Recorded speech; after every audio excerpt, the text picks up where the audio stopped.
স্বাভাবিক হালাত ঠিক রাখতে পারে না, তখন বান্দা ভাগার জন্য একবার ডানে দৌড় দেয়, বামে দৌড় দেয়।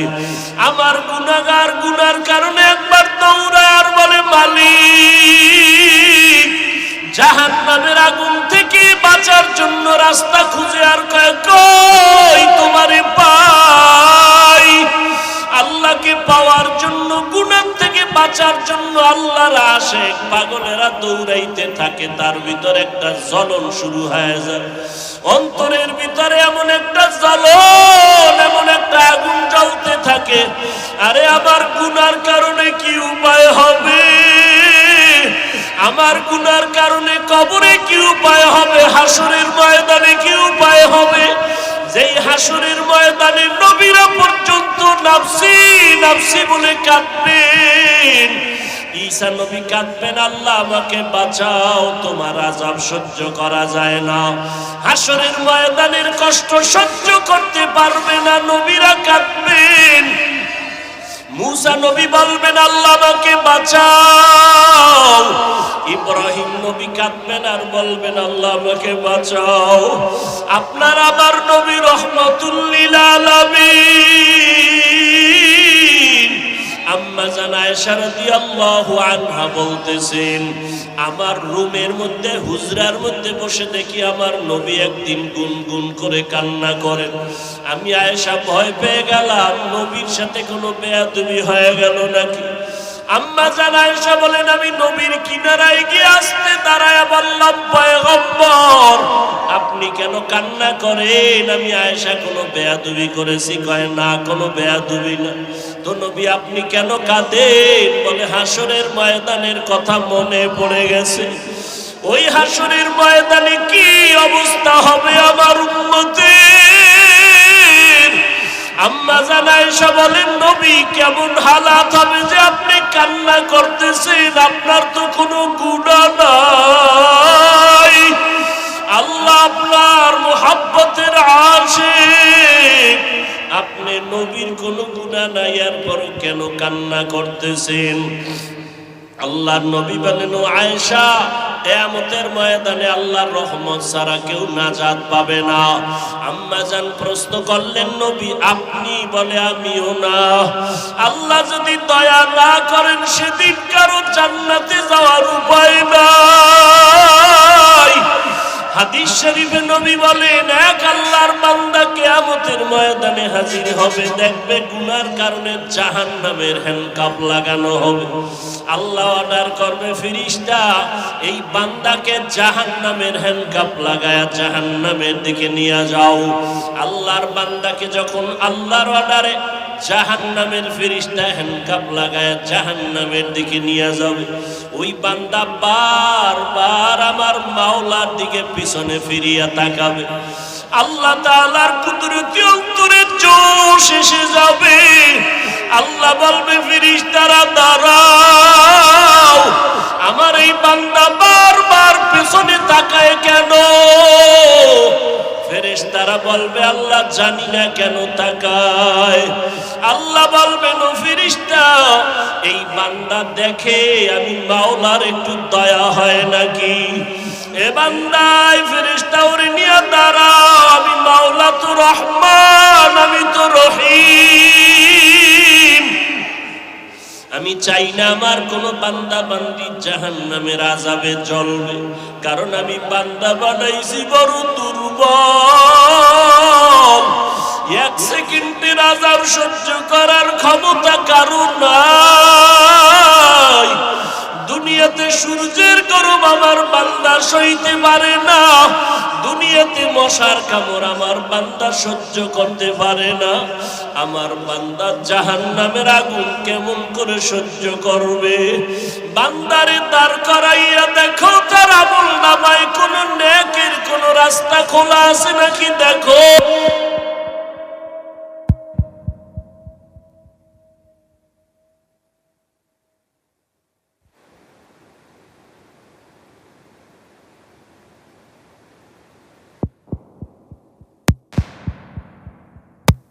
সম্পর্ক আছে নাকি? ফেরেশতারা আমলনামা তালাশ করে দেখবে কোরআনের সাথেও সম্পর্ক নাই, কোরআনওয়ালা আলেমের সাথেও কোনো সম্পর্ক নাই। আল্লাহ সর্বশেষ বলবেন, ও ফেরেশতা দেখো এই বান্দার এমন কোন বন্ধু আছে নাকি যেই বন্ধুর সাথে আলেম কোরআনওয়ালার সম্পর্ক আছে? ফেরেশতারা হঠাৎ তাকায় দেখবে, হ্যাঁ আল্লাহ একজন বন্ধুর নাম লেখা আছে, ওই বন্ধুর সাথে তার আলেম কোরআনওয়ালার সাথে সম্পর্ক আছে। আল্লাহ এই কথা শুনে বলবে, জাহান্নামের হ্যান্ডকাপ খুলিয়া দাও, তারে আর জাহান্নামের হ্যান্ডকাপ লাগাইও না। এই বান্দার বন্ধুর সম্পর্ক যেহেতু কোরআনওয়ালা আলেমের সাথে আছে, যাও আমার ফেরেশতারা ওরে ছেড়ে দাও, জান্নাতি ফেরেশতার হাতে দিয়া দাও। আমি আল্লাহ চাই না আমার কোন বান্দা জাহান্নামের আযাবে যাবে। আম্মা জান আয়েশা বলেন, নবী আপনার তো কোনো গুনাহ নাই, তারপর আপনি কান্না করেন কারণ কি? আল্লাহর নবী বলেন, আয়েশা কিয়ামতের ময়দান যেদিন কায়েম হয়ে যাবে, ওই দিন সমস্ত মানুষগুলো উলঙ্গ হয়ে দাঁড়াবে, নারী পুরুষ উলঙ্গ থাকবে, জমিনটা চেটিয়াল ময়দান সমান। আল্লাহর অর্ডারে সূর্যটা নিচে চলে আসবে। আল্লাহ সেদিন কাহরিয়াতের সাইনবোর্ড লাগাইয়া বলবেন, লিমানিল মুলকুল ইয়াউম লিল্লাহিল ওয়াহিদিল কাহ্হার। আজকের দিনের রাজত্ব কার? যাহা আল্লাহ পাকের কুদরতের আওয়াজে হাসরের ময়দানটা থরথর করে কেঁপে উঠবে। ও আয়েশা, আল্লাহ পাকের এই আওয়াজের ভয়। নবীদের কোনো গুনাহ নাই, নবীরা পর্যন্ত নাফসি নাফসি বলে কান্না করবেন, উম্মতের কথা ভুলিয়া যাবেন। মুসা নবী, ঈসা নবী, আদম নবী খালি বলবে, আল্লাহ আমাকে বাঁচাও, আমাকে বাঁচাও। তখন আম্মা জান প্রশ্ন করলেন, নবী এমন কঠিন সময়, ইব্রাহিম নবী তার উম্মতের ভুলিয়া যাবে, মুসা নবী তার উম্মতের ভুলে যাবেন, ইব্রাহিম নবী তার উম্মতকে ভুলে যাবেন, ঈসা নবী তার উম্মতের ভুলিয়া যাবেন। ওই কঠিন সময় আপনি তো রহমতের নবী, ও নবী তখন আপনি কি করবেন? আমার মায়ার নবী চোখের পানি ছেড়ে বলেন, ও আয়েশা আমি তখন আমার মাওলার দরবারে মাকামে মাহমুদ সিজদায় পড়ে কাঁদবো, আর আমি একটা আওয়াজ দিব, আমি বলবো, আল্লাহ আমার উম্মতের বাঁচাও, আমার উম্মতের বাঁচাও, আমি আমার উম্মত না নিয়ে জান্নাতের মধ্যে যাব না। ও নবীর আশিক উম্মতের দল, আমি মানুষ জাতিকে বড় দুর্বল করে সৃষ্টি করেছি। মানুষ এতটাই দুর্বল, খানার বেলায়, ঘুমের বেলায়, চলার বেলায়, মেধার বেলায়, সর্বক্ষেত্রেই দুর্বল। আমাদের তুলনায় দেখা যায় মেধার দিক থেকে আমাদের থেকে ভিন্ন মাখলুক বড় সবল। ইঞ্জিনিয়ার, বুয়েটের ইঞ্জিনিয়ার বিল্ডিং বানায়, এর মধ্যেও ভুল আছে না নাই? বৈজ্ঞানিকরা আবিষ্কার করে বিভিন্ন বিষয়, এর মধ্যেও ভুল আছে না নাই? এক সময় বৈজ্ঞানিকরা বলতো পৃথিবী ঘুরে, সূর্য ঘুরে না। আবার একদল আইসা বলে না পৃথিবী স্থির, সূর্য ঘুরে। আবার একদল কয় না দোনোটাই ঘুরে। তাহলে ভুল আছে না নাই? আছে। আমাদের দুনিয়াতে এই সুন্দর ইঞ্জিনিয়ার ইঁদুর আছে না নাই? ইঁদুর ধানের ফসলের জমিনে সুন্দর সুরঙ্গ পথ বানায়। যেমন শত্রুদের থেকে আত্মরক্ষার জন্য আর্মি, সেনাবাহিনী এরকম সুরঙ্গ পথ বানায়, যুদ্ধ চলার ক্ষেত্রে যেন আত্মগোপনে থাকা যায়, নিরাপত্তায় থাকা যায়। ইঁদুরও এরকম বানায়। আপনি ধানের খেতে গিয়ে দেখবেন এত সুরঙ্গ পথ, একদিক দিয়ে গরম পানি মারছেন ইঁদুর, আর একদিক দিয়ে পালায় গেছে। ঠিক নেই? ধরার কোনো উপায় নাই। কোনো টাকা পয়সা লাগছে? কিচ্ছু লাগে না। আবার তাদের গর্তের ভিতরে মনে মনে ধান সব ওখানে নিয়ে গোডাউনে রাখছে, তাদের রুজি রোজগারের জন্য যেন কোনো পেরেশানি করতে না হয়। কথা ঠিক না? মৌমাছিরা কি সুন্দর বিল্ডিং বানায়, হ্যাঁ, কি সুন্দর, একটা রুমের সাথে আর এক রুমের কোনো ব্যবধান নেই, এক সুতা বেশ কম নাই, থাকার রুম আলাদা, ঘুমের রুম, খানার ডাইনিং রুম আলাদা, বাথরুম আলাদা। এরপরে বাসাগুলো যে বাঁধায়, এক একটা মৌ পোকার বাসার মধ্যে 1 মণ 20 কেজি 30 কেজি মধু থাকে। সব বোতলের মুখগুলো খোলা নিচের দিকে, 1 ফোঁটা মধু কখনো। গাছের ডালের সাথে মৌ পোকায় বাসা বাঁধলো, কোনো রশি দিয়ে বাঁধছে, কখনো পড়ে গেছে। আমেরিকার মৌমাছির বাসা যেমন, বাংলাদেশের মৌমাছির বাসাও তেমন। তাহলে এদের ইঞ্জিনিয়ারিং এর থিওরিতে কোনো ভুল নাই। তাহলে আমরা মেধার বেলায় দুর্বল, খানার বেলায় দুর্বল। একটা কোহে কাফ পর্বতমালার মধ্যে সিমর্গ নামের প্রাণী, দৈনিক তার খানা 40টা মোটা তাজা হাতি। এত পরিমাণ খানেওয়ালা মানুষ আছে নাই? আগের দিন মানুষ যাও খেতে পারত, এখন দিন দিন মানুষ, ডাক্তারেরা বারবার বলে খানা কমাও। খাদক তো নাইই, টুকটাক যা খাবে সে খানাও কি কমায় দাও। খানা খাওয়ার মানুষ নাই। আগে 10 জনের খানা একজনে খাইতো, আর এখন 1 জনের খানা একজনেও খেতে পারে না। তাহলে আমরা কতটা দুর্বল! এক কথায় আমাদের মতো দুর্বল কোনো প্রাণী নাই। আবার আমাদের মতো শ্রেষ্ঠ কোনো প্রাণী, আচ্ছা দুর্বল হইয়া শ্রেষ্ঠ কেন? কয় যে আল্লাহ পাক যত বড় শক্তিশালী সিংহ, বাঘ, রয়্যাল বেঙ্গল টাইগার, এর শক্তি বেশি থাকলেও এরা শ্রেষ্ঠ না। কেন? এ আল্লাহর ইবাদত করে না, এ আল্লাহকে আল্লাহ বলে ডাকে না। আমি আল্লাহকে আল্লাহ বলে ডাকার মতো ক্ষমতা দিছি মানুষকে, গবেষণা করার ক্ষমতা দিলাম মানুষকে। মানুষ ভালো মন্দ যাচাই করে এরপরে ভালোটাকে গ্রহণ করবে। পশু ফেরেশতারা অল টাইম আল্লাহর হুকুম মতো চলে, গুনাহ করবে দূরের কথা, গুনাহ চিনেই না। কারা? ফেরেশতারা। গুনাহ করবে দূরের কথা, গুনাহ। আর পশু পাখিরা গুনাহ করলেও গুনার মজা বুঝে ঠিক, কিন্তু এর যে একটা শাস্তি আছে এটা বুঝে। মানুষ বুঝেনি, বুঝে। বুঝার পরেও যারা নিজেরে কন্ট্রোল করে নিবে, এর মর্যাদা ফেরেশতার থেকে উপরে উঠে যাবে। আল্লাহ বলেন একে আমি বিনা হিসাবে জান্নাত দিয়ে দিব। এখন এত বয়ানের পরেও মানুষ লাইনে নাই কেন? আসলে যার ইবাদত করবে তার সাথে সম্পর্ক নাই, পরিচয় নেই। পরিচয় কেমনে দরকার? এমপি সাহেবের সাথে আপনার পরিচয় হতে হলে এমপির সাথে যার সম্পর্ক গভীর তার সাথে আগে লাইন লাগাইতে হয়। কথা ঠিক নেই? তো আল্লাহর পরিচয় নিতে হলে আল্লাহর সাথে যাদের সম্পর্ক গভীর এদের সাথে লাইন লাগাও। এরা কারা? আউলিয়ায়ে কেরাম, ওলি আউলিয়াগণ।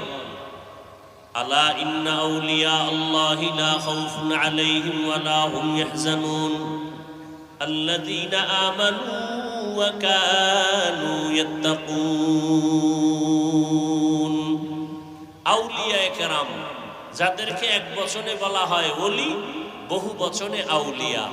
তবে এদের মধ্যে দুনিয়ার মোহে পড়ে কিছু শয়তানের চক্রান্তের শিকারে কিছু ভণ্ডও থাকবে, আছে না নাই? এরা ওলি কুল শিরোমণি ব্যানার লাগাইলো, এদের ভিতরে ভণ্ডামি। আমার নবীর থেকে বড় ওলি কেউ আছে? আমার নবীর থেকে বড় পীর কেউ আছে? নবীর থেকে বড় মুফাসসির মুহাদ্দিস মুফতি কেউ আছে? ইবাদত করেনেওয়ালা কেউ আছে? আমার নবী উম্মতের দাঁড়ে দাঁড়ে গিয়া দাওয়াত দিছেন কি দেন নাই? নবী দাওয়াত দেওয়ার প্রথম তার হাতিয়ার ছিল কোরআন শরীফের তেলাওয়াত। কোরআন শরীফের তেলাওয়াত। অতএব এই জমিনের মধ্যে যারা উম্মতের ইমামতি নিবেন, রাহবরি নিবেন, মুরব্বি সাজবেন, শায়েখ হবেন, তাদের 1 নম্বর দায়িত্ব উম্মতের দাঁড়ে দাঁড়ে গিয়া কোরআন তেলাওয়াত করে শোনাবেন।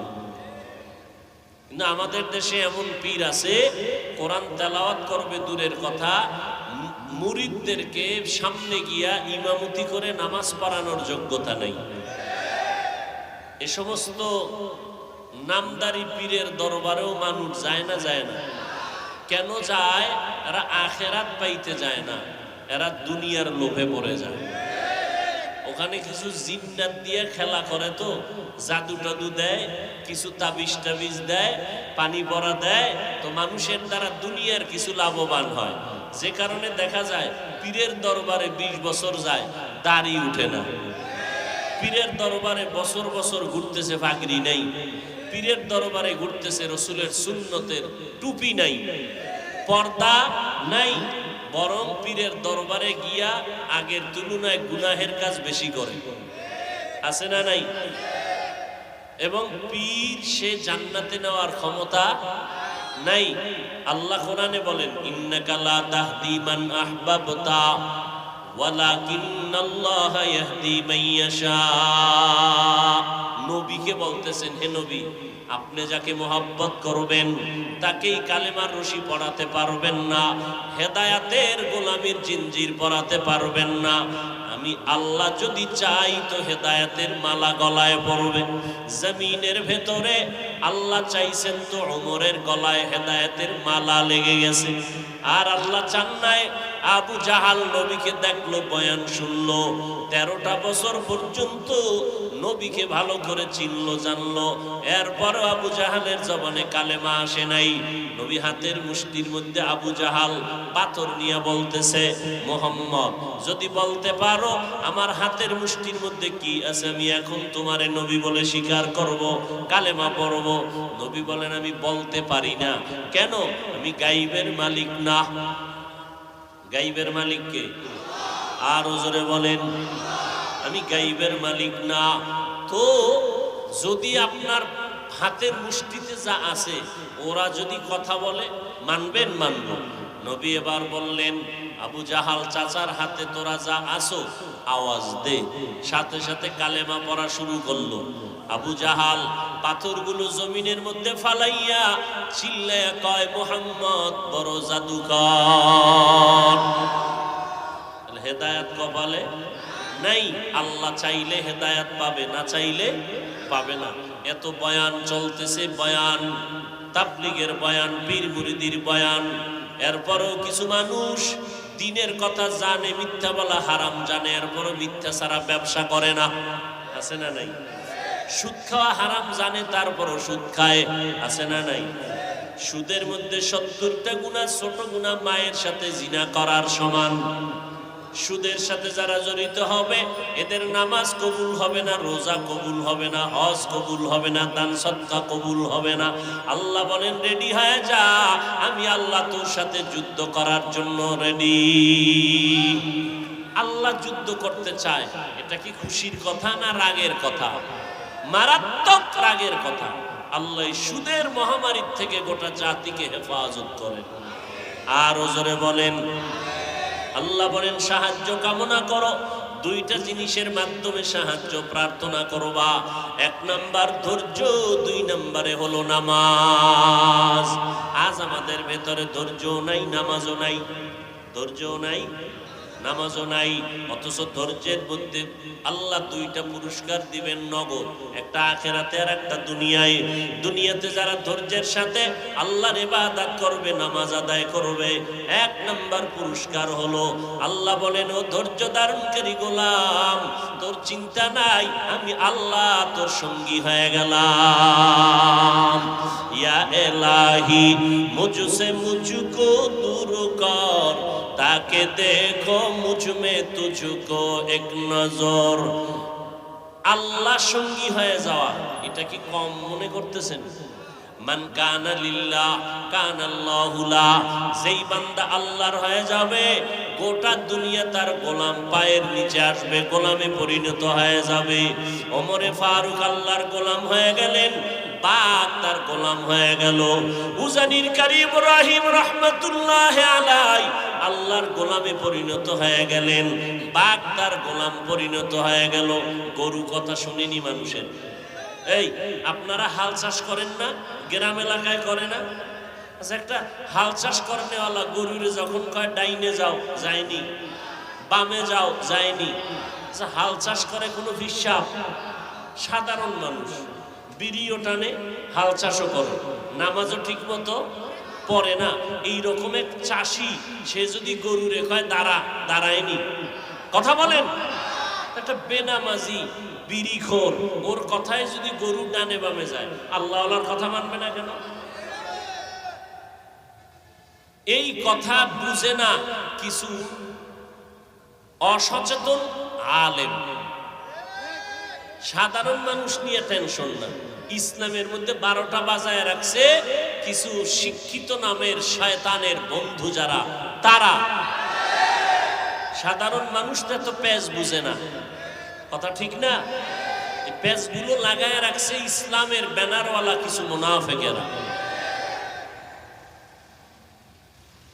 চরমনের সৈয়দ ইসহাক রহমতুল্লাহ আলাইহি, চরমনের বর্তমান পীর সাহেব হুজুর, এর আগে তার আব্বাজান ফজলুল করিম রহমতুল্লাহ আলাইহি বয়ানে বলতেন, ইসহাক রহমতুল্লাহ আলাইহি গরুকে ডাক দিছে, গরু এদিকে আয়, গরু কাছে আসে। আচ্ছা, এটা কঠিন কি? এটা নিয়েও ট্রোল করে কিছু মুনাফিকেরা। সেটা আশ্চর্য হওয়ার কি আছে? একটা গাঞ্জাখোর চাষি, সে যদি গরুরে চাষবাস করার সময় গরুরে ডানে কইলে ডানে যায়, বামে বললে বামে যায়, তো আল্লাহ বললে গরুর কথা শুনবে না কেন? কি মানুষের দাম বেশি না গরুর দাম বেশি? হ্যাঁ, কি আজীব কথা। ইয়া ইলাহি মুঝসে মুঝকো দূর কর, তাকে দেখো মুঝমে তুঝকো এক নজর। ওমর ফারুক রাদিয়াল্লাহু আনহু চিঠি লিখলেন, নদীর মধ্যে পানি নাই, কি নাই, চিঠি লিখলেন আর বললেন আমার লেখা চিঠি নদীর মধ্যে ফেলে দাও, পানি আসবে। গিয়া যখন চিঠি ফেললো, জোয়ার আসা শুরু হয়ে গেল। শুকনো নদীতে কি আসলো? পানি। ক্ষমতা কে দিছেন? জোরে বলেন। বড় আফসোস, আল্লাহর খাস বান্দা যারা, এরা ভিন্ন মাখলুকের সাথে কথা বলেছেন। এরা যদি মাখলুকদের কিছু বলে, তারা মানতে কি বাধ্য। এই ক্ষমতা কে দেন?